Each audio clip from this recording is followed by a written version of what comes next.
movies.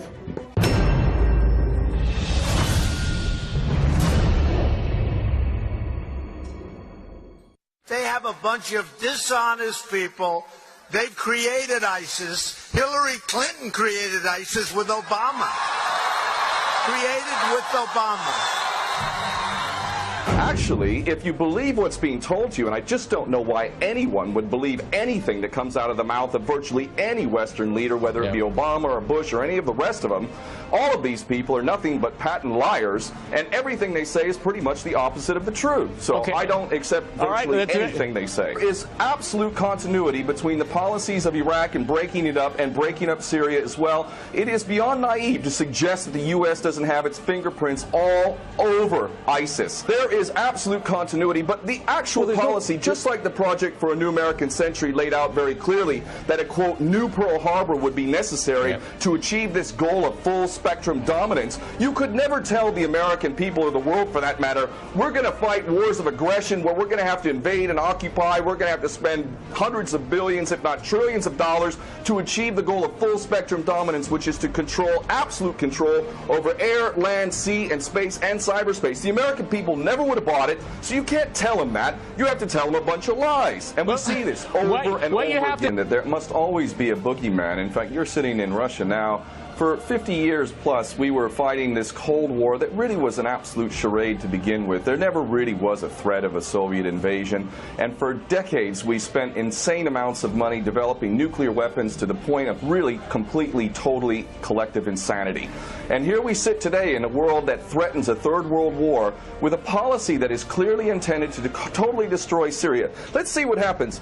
If we take Bashar al-Assad out of the equation in Syria, does anybody with half a brain not understand that that vacuum that's going to be created is going to be a vacuum filled by the most powerful interests there? And who is that right now? Well, that would be our best friends and allies, these little Frankenstein monsters that we create, whether it's Al-Qaeda or Al-Nusra Front or the latest ISIS monster that we've created. Those are the ones that are going to fill that vacuum. The other thing that's really worthy of pointing out is the so-called Islamic State is anything but Islamic. And yes, there is a war on Islam.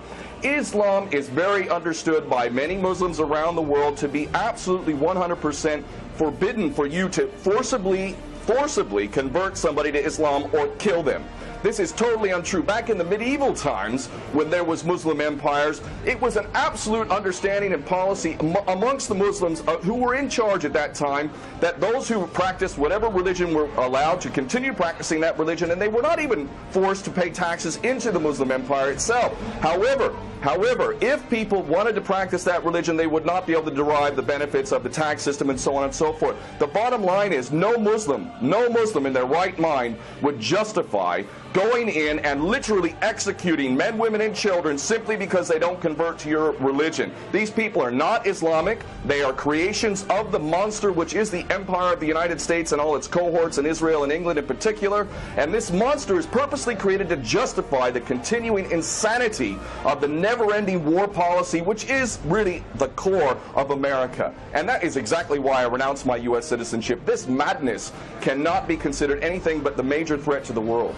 There are very obvious solutions. One is to arrest the traitors in the U.S. Congress and White House who have sworn to uphold the U.S. Constitution, and somehow the American people have sat by while the President has afforded himself the power to execute anyone, anywhere, anytime, for any American citizen to be detained without any due process of law, no representation, incognito, and theoretically he could be condemned to death by a military tribunal in secret and executed. All of this operating under supposedly the United States Constitution. So all of these traitors need to be arrested. So the American patriots need to stand up and grab a pair and ultimately have some integrity and get rid of these traitors. Continue to decline into an absolute total pariah state, hated and resented around the world, and maybe bring the whole world into World War III. I would prefer that we do the former instead of the latter, but ultimately we need some serious change in government, and that means getting rid of these traitors.